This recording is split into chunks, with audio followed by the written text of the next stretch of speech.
రాష్ట్ర విభజన చట్టంలోనే లోపాలున్నాయన్నారు కేంద్ర మంత్రి వెంకయ్య నాయుడు. ప్రత్యేక హోదా విషయంలో యూపీ సర్కార్ ఎందుకు చర్చించడం లేదని ప్రశ్నించారు. ప్రత్యేక హోదాతో వచ్చే ప్రయోజనాలన్నీ ఏపీకి కల్పిస్తామన్నారు వెంకయ్య నాయుడు. కేంద్ర సహకారంతో అమలు చేసే పథకాల్లో 90% నిధులు కేంద్రమే భరిస్తుందన్నారు. అదే సమయంలో తెలంగాణ అభివృద్ధికి సహకరిస్తామన్నారు వెంకయ్య. నాకు చెప్తుంది నా అంతరాత్మ, అన్యాయం జరిగింది, అన్యాయం సరిదిద్దాల్సిన అవసరం ఉందని. అక్కడ ఉండే మంత్రులందరికీ ఇక్కడున్నంత వేడి అక్కడ ఉన్న వాళ్ళకి తెలవదు.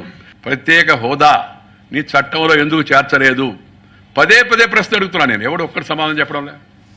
అది ఎందుకంటే ఇప్పుడు అంటారు.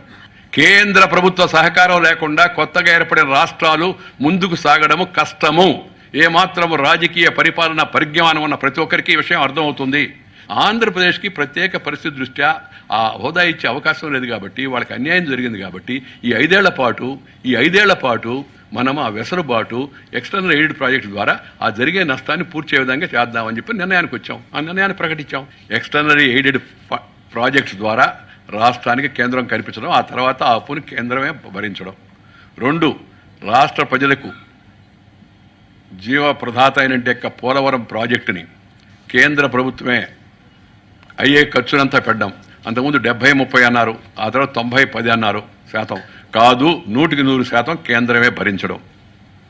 3వది, ఈ రాష్ట్ర విభజన వలన ఆదాయం కోల్పోయాం కాబట్టి హైదరాబాదులో మా సంగతి ఏందని అడుగుతున్నారు.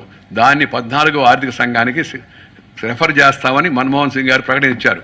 14వ ఆర్థిక సంఘం దాన్ని లెక్కేసింది. 22,000 కోట్లు ఆంధ్రప్రదేశ్కి దీనివల్ల నష్టం వస్తుందని.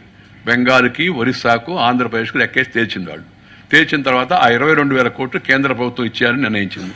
ఈ ఆంధ్రప్రదేశ్కు, తెలంగాణకు, లేకపోతే వెనుకబడిన రాష్ట్రాలకు కేంద్ర సహకారం నిరంతరం కొనసాగే ప్రక్రియ.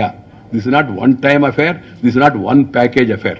ఇంత అభివృద్ధి బహుశా ఈ దేశ చరిత్రలో ఏ రాష్ట్రానికి ఏ ప్రభుత్వం ఎప్పుడు ఇంత తక్కువ సమయంలో ఇవ్వలేదు.